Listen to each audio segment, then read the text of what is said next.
Hi friends, ఎవరైతే electrical contractors, electricians, customers ఎవరైతే ఉన్నారో వీళ్ళందరికీ ఒక ఇంపార్టెంట్ అప్డేట్ ఏంటంటే, so all electrical items 10 to 15% వరకు రేట్ అనేది ఇంక్రీజ్ అవ్వడం జరుగుతుంది. కాబట్టి ఎవరన్నా కొత్తగా కొటేషన్ ఇచ్చేవాళ్ళు, కొత్తగా ఎవరైనా కస్టమర్కి రేట్ చెప్పేవాళ్ళు కొంచెం చూసి మళ్ళీ కొత్తగా ఎస్టిమేషన్ తెప్పించుకొని ఇవ్వండి. ఎందుకంటే సో ఆ 1 month బ్యాకే already Havells, cements, Schneider companies వాటి ప్రైజెస్ని ఇంక్రీజ్ చేసినాయి.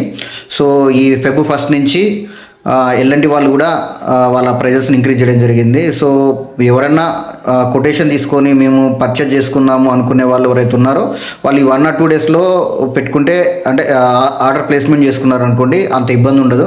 కానీ 1 week 10 days తర్వాత చేసుకుందాం అనుకున్న వాళ్ళకైతే లేదన్నా ఒక ₹1,00,000 ఐటమ్ వాళ్ళ కొటేషన్ తీసుకొని ఉంటే ఇప్పుడు 1,10,000 పెట్టి పర్చేజ్ చేసుకోవాల్సి వస్తుంది.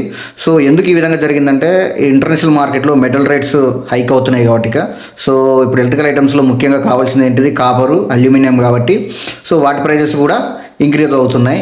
రా మెటీరియల్ ప్రైజెస్ ఇంక్రీజ్ అయినాయి అంటే ఆటోమేటిక్గా so electrical items switch gear కానీ, ఎంసీసీబీలు, ఆల్ స్విచ్ గేరు, కాపర్ వేరు, వీటి రేటు ఆటోమేటిక్గా ఇంక్రీజ్ అవ్వడం జరుగుతుంది.